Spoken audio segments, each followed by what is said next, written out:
નમસ્તે વિદ્યાર્થી મિત્રો, ધોરણ 6 વિષય ગુજરાતી પૂરક વાચન પાઠ 4 સાચી વિદ્યા, જે પૌરાણિક કથા છે. આજે આપણે તેનો અભ્યાસ કરીશું. તો દરેક વિદ્યાર્થી મિત્ર પાઠ્યપુસ્તકમાં પૂરક વાચન પાઠ 4 ખોલીને તૈયાર રાખે. Page number 76. સાચી વિદ્યા. આપણા વેદ, ઉપનિષદ જેવા સાહિત્યમાં સાચી વિદ્યા કોને કહેવાય, સાચું જ્ઞાન કેવું, તેની પાયાની વાતો સમજાવતી અનેક સુંદર કથાઓ છે. પ્રસ્તુત કથા પણ વારુણીના ઉદાહરણથી સાચું જ્ઞાન, સાચો યજ્ઞ કોને કહેવાય તે બાબત સુંદર રીતે રજૂ કરે છે. સાચી વિદ્યા, સાચું જ્ઞાન જીવનના રોજબરોજના અનુભવોથી મળતું હોય છે. આ બાબત રેંટનો દાખલો લઈને ગુરુજી વારુણીને સચોટ રીતે સમજાવે છે. પોતાનું કામ મન દઈને કરતા લોકોને માટે બુદ્ધિનો વિકાસ થવા સાથે આનંદનો અનુભવ પણ મળતો હોય છે. તો પાઠની શરૂઆત થાય છે હવે કે હજારો વર્ષ પહેલાંની વાત છે. તો સૌપ્રથમ તો સાચી વિદ્યા.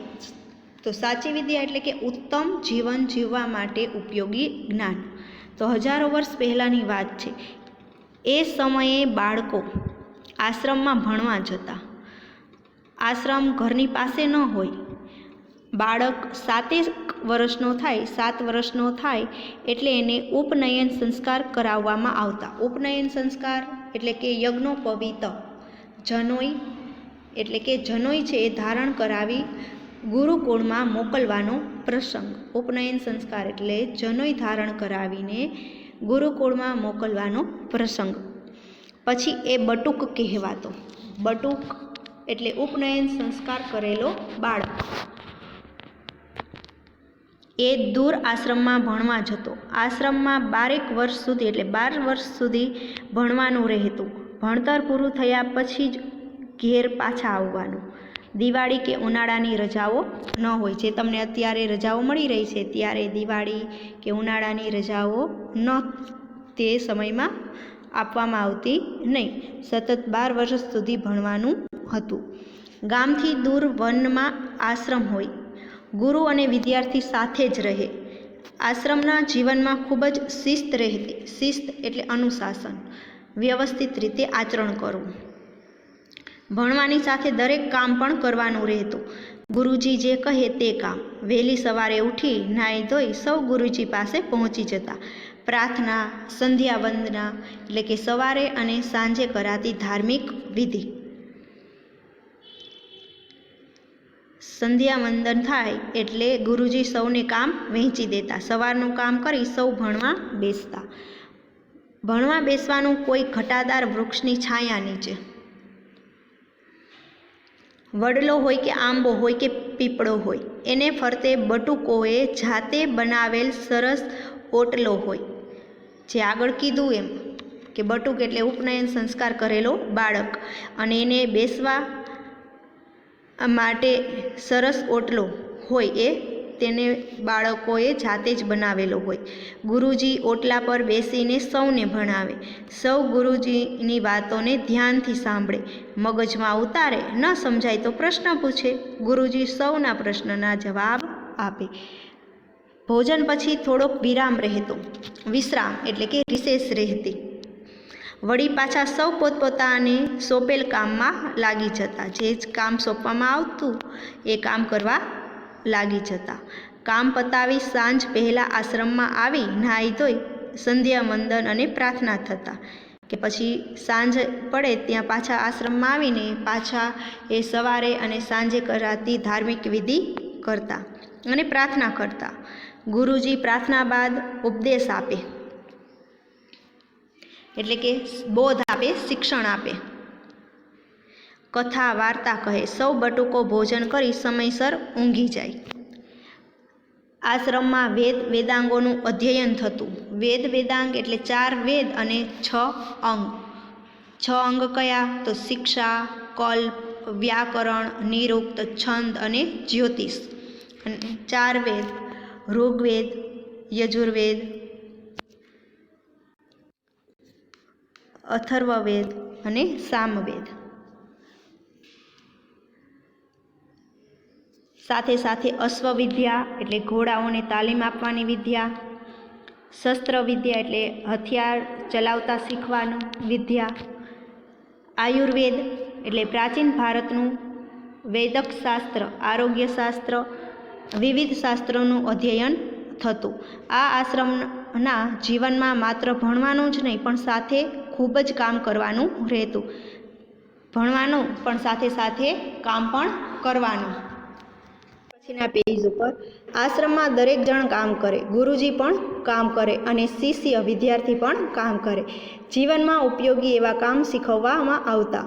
કોઈ ખેતરમાં કામ કરે, કોઈ રસોડે કામ કરે, કોઈ વૃક્ષો ઉછેરવાનું કામ કરે, કોઈ દાબ કાપી,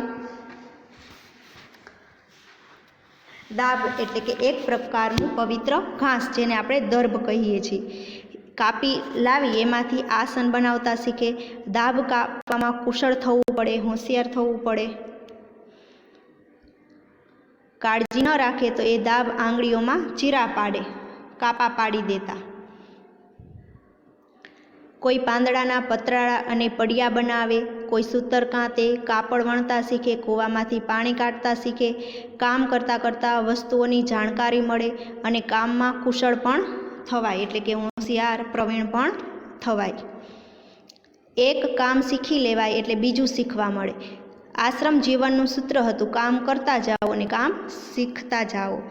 આશ્રમનું એક જ સૂત્ર કે કામ કરો અને કામ શીખો. વિશ્વામિત્ર મુનિનો આવો જ એક આશ્રમ હતો. વિશ્વામિત્ર મુનિ ખૂબ જ્ઞાની હતા. એમને ત્યાં શિષ્યો પણ તેજસ્વી હતા. ત્યાં વારુણી નામનો શિષ્ય હતો, ભણવામાં ખૂબ જ હોશિયાર. સવારે શીખવાડ્યું હોય તે સાંજ સુધીમાં તો તેને યાદ રહી જતું, કારણ કે આખો દિવસ એ મનમાં એનું રટણ અને વિચાર જ કર્યા કરતો. ગુરુજીને એ જાત જાતના પ્રશ્નો પૂછતો. ગુરુજી એની શંકાનું નિરાકરણ કરતા એટલે એના પ્રશ્નના ઉત્તર અને સમસ્યાનું સમાધાન કરી દેતા. ગુરુજીને પણ એ ગમતો. વારુણીને અધ્યયન ખૂબ ગમતું, ભણવાનું ખૂબ જ ગમતું, પણ કામ કરવામાં એને મજા ન આવતી. કામ કરતી વખતે એ ભણવાના વિચાર કરતો. કામ બાજુએ રહી જતું. સાંજ પડે એટલે સૌ શિષ્યો કામ વ્યવસ્થિત પતાવી પાછા ફર્યા હોય, પણ વારુણી મોડો જ હોય. એનું કામ પણ અધૂરું અને અવ્યવસ્થિત રહેતું. એને હવે કામ કરવાનો કંટાળો જ આવવા માંડ્યો. એને થતું, હું અહીં ભણવા આવ્યો છું, વિદ્વાન થવા આવ્યો છું, મારે આવા કામ શા માટે કરવા જોઈએ? ક્યારેક બીજા શિષ્યો આગળ તે આવું બોલી જતો. ગુરુજીને કાને વાત પહોંચી, પણ તેઓ તક મળે તેની રાહ જોતા હતા. કે વારુને તો માત્ર ભણવાનું જ ગમતું, એટલે એ બીજા વિદ્યાર્થી પાસે બોલી જતો કે આપણે અહીં ભણવા આવ્યા છીએ, કે કામ કરવા નથી આવ્યા. આ વાત ગુરુજી પાસે પહોંચી ગઈ. એક દિવસે વારુણીને કૂવા પર રેટ ચલાવવાનું કામ સોંપ્યું.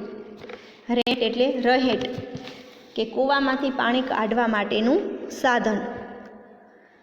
ગુરુજી પોતે અન્ય શિષ્યો સાથે ખેતરમાં કામ કરતા.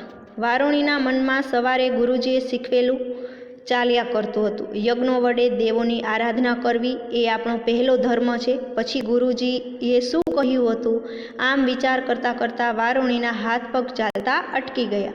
રેટ ફરતો બંધ થઈ ગયો. એના ગળામાં પાણી આવતું બંધ થઈ ગયું. થાળામાં પાણી રેડાતું અટકી ગયું. ત્યાંથી ધોરિયામાં અને ધોરિયામાંથી ખેતરમાં જતું પાણી અટકી ગયું. થાળામાં એટલે કૂવામાંથી રેટ પર કાઢેલું પાણી ઠલવાય તે જગ્યા. ધોરિયામાં એટલે કે નીકમાં. ખેતરના કામમાં વિલંબ થયો. બધાને કારણની ખબર હતી. વારુણીને જે કામ સોંપાય તેમાં આવવું જ થાય. ગુરુજીને થયું કે આ સારી તક છે. તેઓ ખેતરમાંથી કૂવા તરફ આવ્યા. એમણે જોયું કે વારુણી રેટ પર બેઠેલ છે, પણ રેટ ચાલતો નથી. એનું ધ્યાન ક્યાંક બીજે જ છે. ગુરુજીએ પૂછ્યું, વત્સ એટલે બેટા, આ રેટ કેમ અટકી ગયો અને તું શું વિચારે છે? વારુણી એકદમ ચોંકી ઉઠ્યો.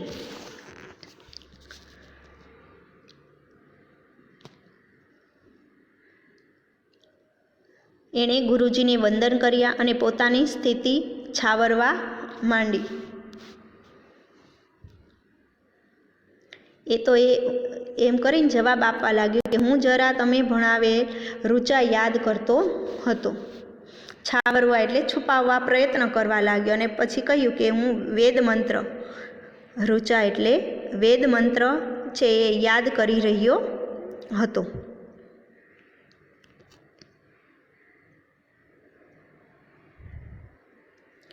એટલે રેંટ જરા અટકી ગયો. જો આ ફરીથી ચાલ્યો. ગુરુજી બોલ્યા, રોકાઈ જા. આ રેંટ, કૂવા, થાળું બરાબર જોઈ લે.